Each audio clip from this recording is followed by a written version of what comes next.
গ্রামবাসীদের সাথে ছাত্রলীগের নিষিদ্ধ সকল ছাত্রলীগের নেতাকর্মীরা ঢুকে হামলা চালিয়েছে। আপনাদের তদন্তে এরকম কিছু আসলে আসছে কিনা? আমরা প্রথমত আমরা তদন্ত সহযোগিতা দেরিতে পেলেন কেন? আমরা কোনো তদন্ত করিনি। প্রথমত আমি সকালে ঘুরে আসার পরে আমি টেলিফোন করার চেষ্টা করেছি। হাটহাজারী থানা থেকে আমরা কোনো সহায়তা পাইনি, 1 নম্বর, এবং অন্য সময়ও পাই না।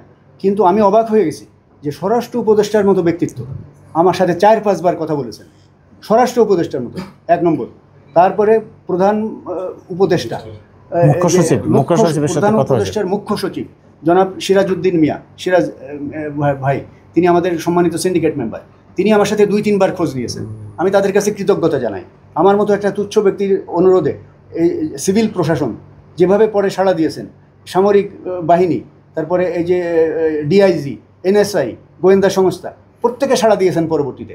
আমি তাদের প্রতি অত্যন্ত কৃতজ্ঞতা জানাই। আপনাদের একটা ভুল ধারণা আছে, পুলিশ মানেই খারাপ, সেনাবাহিনী মানে খারাপ।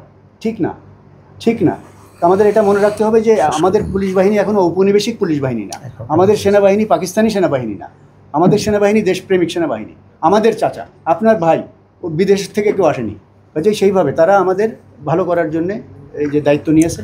এখন আমাদের অপেক্ষা করতে হবে, এবং আমরা এই যে কালকে মিটিং ডেকেছি, তারপরে আমরা তদন্ত কমিটি করব, ছাত্রদের জন্য যেটা ভালো হয় সেটা করব।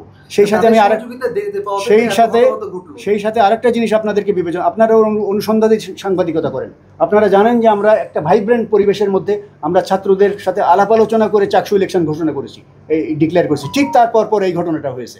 কাজেই এখানে নানা রকম চিন্তা করার বিষয় আছে, সেগুলো আমি বলতে চাই না। অনেক ধরনের অনুসন্ধানী সাংবাদিকতা আপনারা করবেন, আমাদেরকে কেন বানা লাগবে? নানা রকম ব্যাপার থাকতে পারে, সেগুলো আমরা বিবেচনা করছি।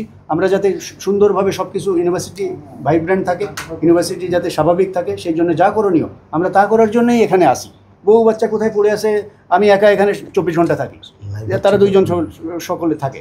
কাজে আমরা ধন্যবাদ জানাতে চাই সিভিল অ্যাডমিনিস্ট্রেশন, পোশাকধারী বাহিনী, র্যাব, যারা যারা এসছেন, আমাদের প্রক্টোরিয়াল টিম, আমাদের অন্যান্য টিম, যারা আমাদের টিম মেম্বার্স, আমাদের সিনেট মেম্বার্স, আমাদের সিন্ডিকেট মেম্বার এই যে SM ফজলুল হক, আমাদের এই যে ডিন সাহেবরা, আমাদের এই প্রত্যেকটা শিক্ষক, এই যারা এখনও হাসপাতালে রয়েছেন আমাদের শিক্ষকরা, সবার কাছে আমি কৃতজ্ঞতা জানাতে চাই পাশে দাঁড়াবার জন্য। সেই সঙ্গে মিডিয়া কর্মী, এবং এই যে যারা যারা এই যে স্থানীয় বাসিন্দা, বিশেষ করে এই যে মুরব্বী যারা আসছেন, এই উনি নিয়ে আসছেন, সেই মুরব্বীদের দিয়ে আমরা 21 সদস্য বিশিষ্ট কমিটি করে দিয়েছি, যেটা শুনলেন।